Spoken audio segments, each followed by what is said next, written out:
माननीय सदस्यगण, संक्रमण काल में एक मजबूत सरकार होने का क्या मतलब होता है, ये हमने देखा है। बीते 3 वर्षों से पूरी दुनिया में उथल-पुथल मची हुई है। दुनिया के अलग अलग हिस्सों में दरार पड़ गए हैं। इस कठिन दौर में मेरी सरकार ने भारत को विश्व मित्र के रूप में स्थापित किया है।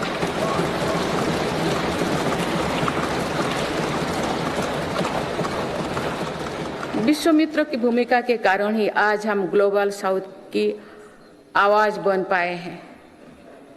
बीते 10 वर्षों में एक और पुरानी सोच को बदला गया है। पहले डिप्लोमेसी से जुड़े कार्यक्रम को दिल्ली के गलियारे तक ही सीमित रखा जाता था।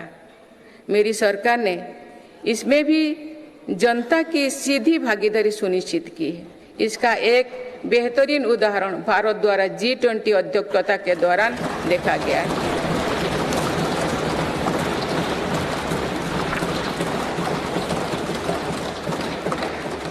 भारत ने G20 को जिस प्रकार जनता से जोड़ा, वैसा पहले कभी नहीं था। देश भर में हुए कार्यक्रम के जरिए भारत के वास्तविक सामर्थ्य से दुनिया का परिचय हुआ। जम्मू कश्मीर और नॉर्थ ईस्ट में पहली बार इतने बड़े अंतर्राष्ट्रीय कार्यक्रम हुए।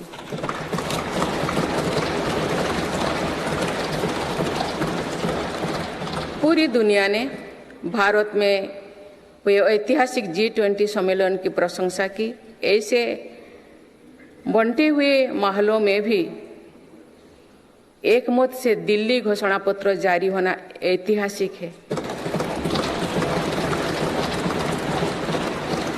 वुमेन लेड डेवलपमेंट से लेकर पर्यावरण के मुद्दों पर भारत का विजन दिल्ली घोषणा पत्र की नींव बना है। हमारे प्रयासों से G20 में अफ्रीकन यूनियन के स्थायी सदस्यता को भी सराहा गया है।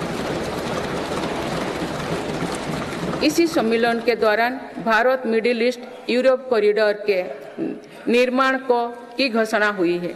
ये कॉरिडोर भारत के सामुद्रिक सामर्थ्य को और सशक्त करेगा।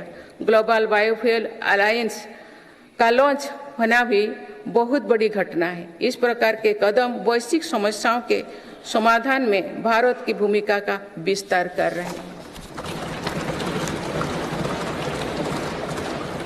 माननीय सदस्यगण, मेरी सरकार ने वैश्विक विवादों और संघर्षों के इस दौरे में भी भारत के हितों को मजबूती से दुनिया के सामने रखा है। भारत की विदेश नीति का दायरा आज अतीत की विदेशों से कहीं आगे बढ़ चुका है। आज भारत अनेक वैश्विक संगठनों का सम्मानित सदस्य है। आज आतंकवाद के खिलाफ भारत दुनिया के एक प्रमुख आवाज है।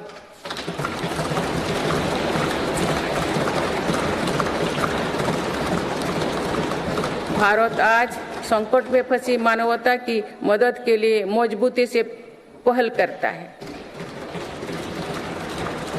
दुनिया में कहीं भी संकट आने पर भारत वहां तेजी से पहुंचने का प्रयास करता है। मेरी सरकार ने दुनिया भर के काम कर रहे भारतीयों में नया भरोसा जगाया है। ऑपरेशनल गंगा, ऑपरेशनल कावेरी और वंदे भारत जैसे अभियान चलाकर जहां जहां संकट आया वहां से हर भारतीयों को हम तेजी से सुरक्षित वापस लेकर आए।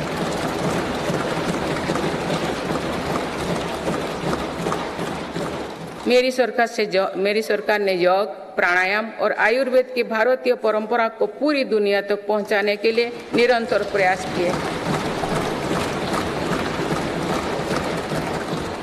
पिछले वर्ष संयुक्त राष्ट्र संघ के मुख्यालय में 135 देशों की प्रतिनिधित्व ने एक साथ योग किया।